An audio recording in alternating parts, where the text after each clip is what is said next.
This is a tale set in a kingdom ruled by a powerful king, but beneath the surface of this great empire, unrest is brewing. A group of rebels is secretly plotting to overthrow the king. Their reason isn't just for power, but revenge, justice, and reclaiming what they believe was taken from them. As the king's army patrols the kingdom to protect both the ruler and the people, fear lingers in the air. The army can sense that something dangerous is about to happen, but they don't know when or how. Meanwhile, deep in the shadows of the night, a secret meeting is held. The rebel leader declares, "Tonight, we will kill the emperor and bring down the empire." This is their only chance to regain control of the kingdom. Among them is Logan McLean, a brave and determined warrior.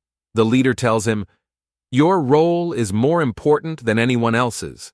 Logan, aware of the risks, remains silent but determined. Another rebel laughs and says, "You sure are patriotic, Logan?" Logan, serious and driven, responds coldly, "What do you mean by that?" The man hints at a secret text, a powerful book or document that Logan is risking his life to protect. Logan finally reveals his true motive. This isn't about patriotism. It's about revenge. Logan's past pain, his lost family, or perhaps a betrayal by the empire itself has fueled his mission. Now it's not just a rebellion, it's personal. The night grows darker, the kingdom sleeps, and war brews in the silence. In a proud warrior family known as the McLean family, the future was always expected to rest on the shoulders of the oldest son, Logan McLean. From a young age, Logan trained as a knight for 10 long years, becoming skilled, disciplined, and strong. But one day, something unexpected happened. His younger brother, Ronan, who was always seen as a weakling, a good-for-nothing, picked up a sword with fierce determination and challenged Logan. The whole family watched, certain Logan would easily win. Yet to everyone's shock, Ronan defeated his older brother. This defeat wasn't just a fight lost. It shattered Logan's pride, the family's expectations, and the image of a perfect heir. Worse still, jealousy and shame took hold of Logan. In a moment of weakness and rage, he poisoned his own younger brother. When their father, the king, found out, he was furious. "Are you out of your mind, Logan?" the king roared. "If Ronan can't recover from this, what kind of monster are you?" Logan tried to explain to defend himself, but the damage was done. "Get out. You're no longer my son," the king declared.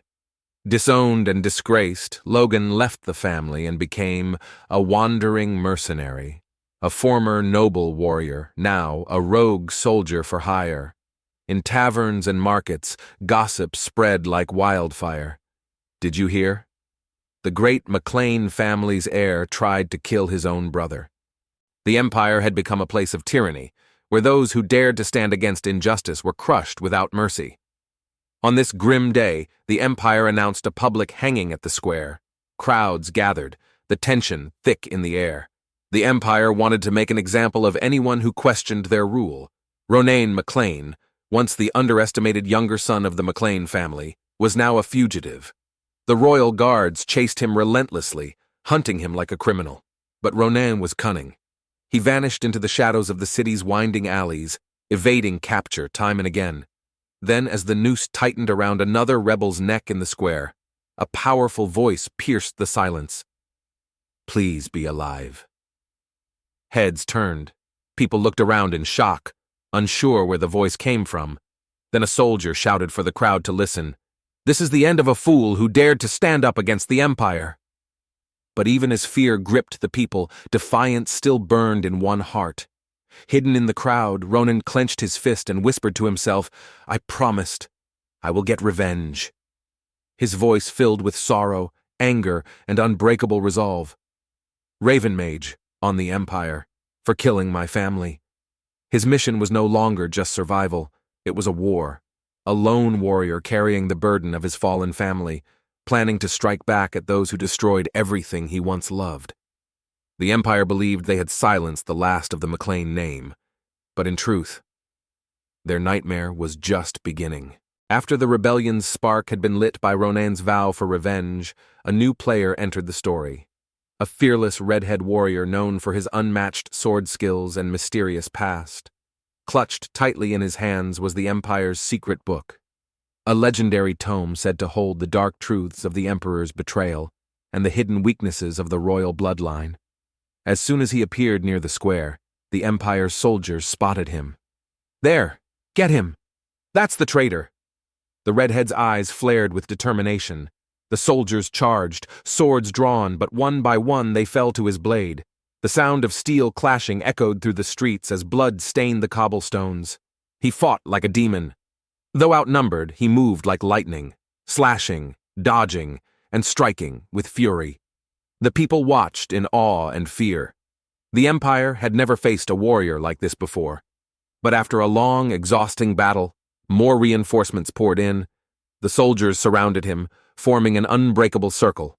Their captain stepped forward, glaring at him. "How dare you steal the Empire's treasure?" the soldier spat. The redhead smirked, his face bloodied but unbowed. "You leave me with no choice," he growled. "Then let all of you die." He launched himself into a desperate final assault, cutting down several more soldiers. But exhaustion and blood loss took their toll. His movement slowed, his vision blurred. With one final cry, he fell to his knees, clutching the secret book to his chest.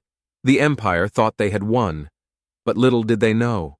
The book's secrets had already been shared, and a new storm was coming. The rebellion had just begun. After the brutal battle with the Empire's soldiers, the redhead warrior, battered and bloodied, found a place to hide. He covered his head with a cloth, sitting alone in the shadows of an old ruin. His body ached, but his mind was heavier. "How can I still feel pain if I'm dead?" he wondered. As his thoughts spiraled, a man approached quietly, an elderly figure with familiar, kind eyes. "Young master, are you all right?" the man asked, his voice trembling with concern. The redhead froze. That voice, that face. It was Rick, his family's loyal servant, but Rick had died 30 years ago. Rick? You died long ago. Why are you calling me young master? What's going on? How are you alive?" But the old man chuckled softly, patting the redhead's shoulder. "The young master must have hit his head. Please, someone fetch a doctor, quickly." Confused, the redhead glanced around and noticed something terrifying. The family crest, the symbol of the McLean family, was everywhere. On the banners, the walls, the servant's robe. It felt impossibly real. Is this a dream, or have I gone back in time? Suddenly, a familiar young voice called out, "Big brother, are you okay?" The redhead turned toward the sound. His heart skipped a beat. It was Ronen, his brother, but younger, barely a teenager, standing there in the courtyard just like in the days of their youth, the very day they had their first duel. He stared in disbelief, his mind racing. How is this possible? And then, like a blade to the chest, the memory struck. In that moment from the past, he had cruelly spat at Ronen. "You're nothing more than the child of a concubine."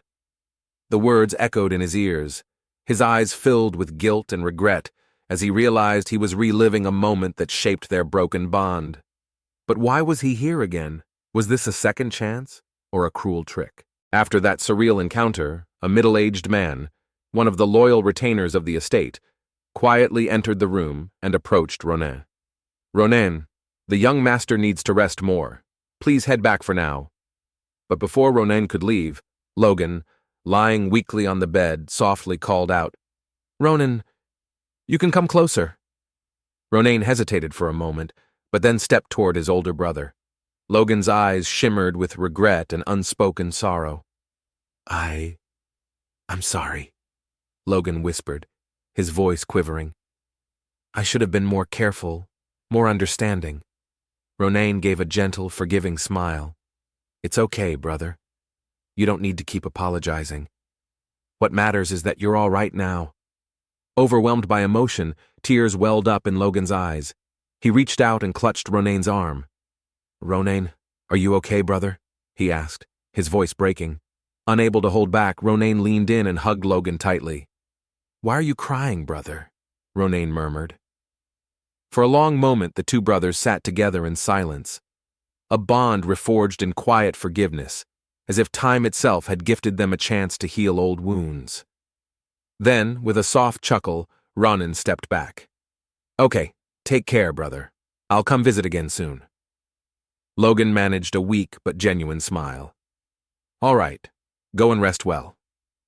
As Ronan left the room, Logan lay back against his pillow, staring at the ceiling, his thoughts tangled. Is this a dream, or am I truly back in the past? The room fell silent, save for the faint crackle of a candle's flame. And somewhere deep inside, Logan began to realize perhaps fate had given him a second chance.